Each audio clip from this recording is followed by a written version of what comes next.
life. Speaking of your dad, bro, we all know na yung dad mo is one of the legends dito sa basketball dito sa Philippines.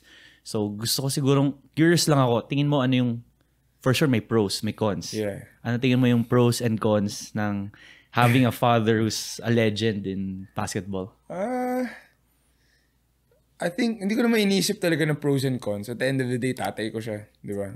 Magkakampi kami. And I really don't believe there's cons. I think there's just like, I mean, yeah, siguro sabihin na natin there's cons. I think, unahin ko na yun. I think there's, as much as, like, I try to not think about it, there's really pressure. Kasi, yung na-achieve na ng tatay ko, and yung parang inspiration and na nabigay niya sa buong career niya, and, basically to the whole Philippines. Yeah, he's a legend. Yung na-contribute niya sa Philippine basketball is, I think, andun sa taas I think top tier siya.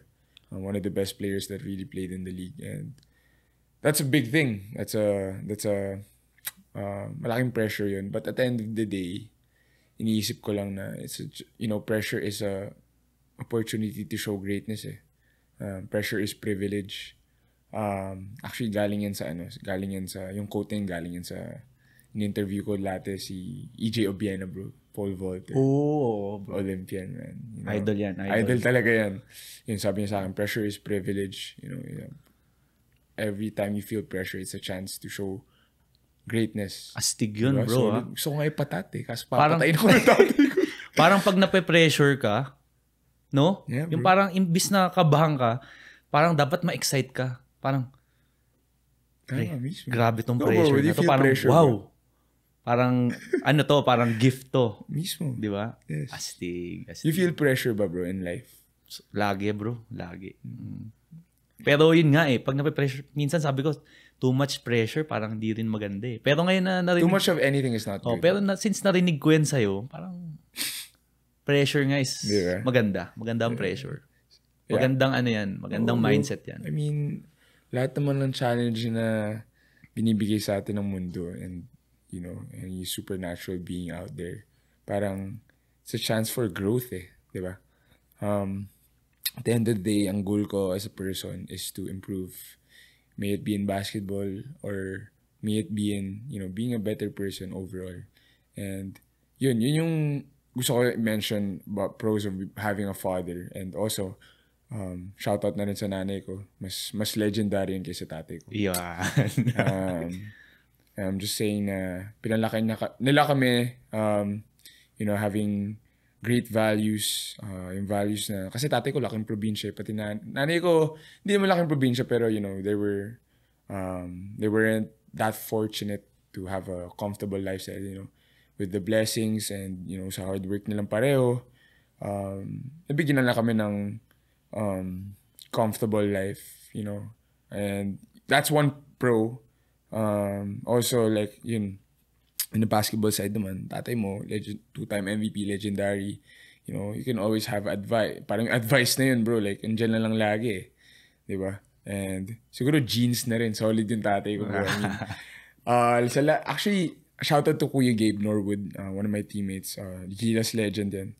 Parang, one of the very first things that he told me when I came into Rain or Shine last 2022 when I got drafted. Tama ba? 2022. Yeah, 2022 was parang when he came into the league back in 2008, yung pinaka nakita niyang kondisyon na tao na parang sabi niya, ay, solid to, parang tatay ko. So, hindi lang siya nagsabi, parang a bunch of like big men rin na yung Daniel Defonso daw, grabe yung parang pag makita mo man, nakaka-intimidate. So, bro, nakita ko sa mga post mo minsan, batak pa rin yung L-pat mo di ba? Pero ngayon medyo may chan na siya kasi, kapitan na yun, bro, sa Urdaneta. Shoutout pala kay Kapitan Lakay. Ang tatay ko rin kasi, people person yan eh. Parang, inuuna niya yung ibang tao bago sarili niya. That's one pro too.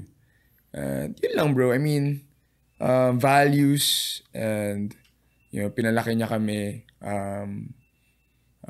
Kami ng brother ko si Dave, who's in Korea right now playing professional basketball. yung discipline na nakuha namin, with just improving and, being better. Majority of, na yun, syempre galing sa kanya. And, yun lang. Yun lang. Ikaw, bro. And so parang nakikita ko kasi sa'yo, family nyo, di ba? Parang ako, one of my basketball idols, si LeBron. Yeah. Di ba may dalawang, tama ba? Yeah, bro. May dalawang anak siya na nagbabasketball din. Yeah. So, na-imagine ko, di ba? Parang grabe din yung pressure sa Iba kanya. si LeBron, man. Like, different beast yun. Yung import namin yun, si Tree Treadwell. He grew up in Akron, Ohio. Kasi tropa niya talaga sila LeBron. Kasi Akron, Ohio. Saan, kinikwento niya ba si... Oh, bro. Ibang breed daw talaga. Ibang breed talaga. Tapos yung import namin sa Rain or Shine before si Tree was the one summer. Sabi niya sa akin, naglaro sa NBA yun before. Sabi niya sa akin, bro, who was the strongest player in the league that you've ever faced? No doubt daw LeBron. LeBron talaga. As in different breed daw talaga. Naka-curious ulit ako. Siyempre, sinabi mo yung dad mo, sobrang, ang daming sabi, batak siya, di ba? Sobrang batak siya na yung katawan niya. Tingin mo, anong genes ba yun? Or lifestyle ba niya yun? Well, alam mo bro, sabi ko nga, di ba, laking probinsya si Erpat. Feeling ko talaga, mga laking probinsya, ibang breed yung mga yan eh. Sa totoo lang. Feeling ko kasi, syempre, mas ibang hangin dun. Siguro, pero ikaw bro, nakikita mong kumain yung Erpat mo. Nakikita mo siyang gumalaw, mga activities niya. Ano sa tingin mo? Ibang breed din talaga tatay ko. Kasi lumaki yan, walang vision, bro. Never really, kahit nung peak siya sa career niya. Kasi, alam mo naman, mga superstar, may mga ibang superstar, alam mo, kahit hindi naman sa Pilipinas, kahit sa ibang bansa, syempre, pag superstar lifestyle, di ba? Party, ganyan, inom, kahit ano pang mga ibang advice. Tatay ko wala, bro. Ang narinig kong parang ganyan daw si Kobe Bryant. Diba? Shoutout. Hindi, di ba Kobe Bryant? Parang, wala daw, ano ba yun? Ano yung Mamba mentality. Documentary na yun, yung Dream Team. Di ba? The Dream Team. Tapos, sila daw magpa-party daw sila sa Vegas. Siya 4 a.m. shooting. Si Kobe daw, pababa na ng elevator. Di ba? Hindi, kakauwi lang nila galing party. Tapos, nasalubong na si Kobe. Naka-shorts na, tsaka shoot around na daw. Grabe, no? So, in dad ko, was never like that. As in, siya, parang, paano sabihin, tunnel vision, straight as an arrow, yung . Ikaw, bro. Oo naman, gano'n rin naman, bro. At the end of the day, parang, yun nga, sinabi ko before, parang, as much as possible, ang goal ko as a person is to be better than yesterday. And, growth and improvement. And, alam mo yun, as parang yung mga values na yun nilalagay ko sa pagkain, yan, sa diet, sa nutrition. Shouts out to Waking, it really helped me. Kasi right now, masasabi ko, I'm at my best shape ever in my life. Talaga? Sobrang bato-bato ako and like ever since. Before kasi, medyo never ko na-reach yung gantong tuyot talaga eh. As in, nakaka-windmill na ako. Nauuntog ako sa board. So, ibig sabihin, mas lumakas ka tumalon? Yeah. Lighter, stronger. Mas mabilis ako sa court. Mas di ako napapagod. Yeah, man. Kung ilang taon ka na ulit, bro? 26. Kaka-26 ko lang September.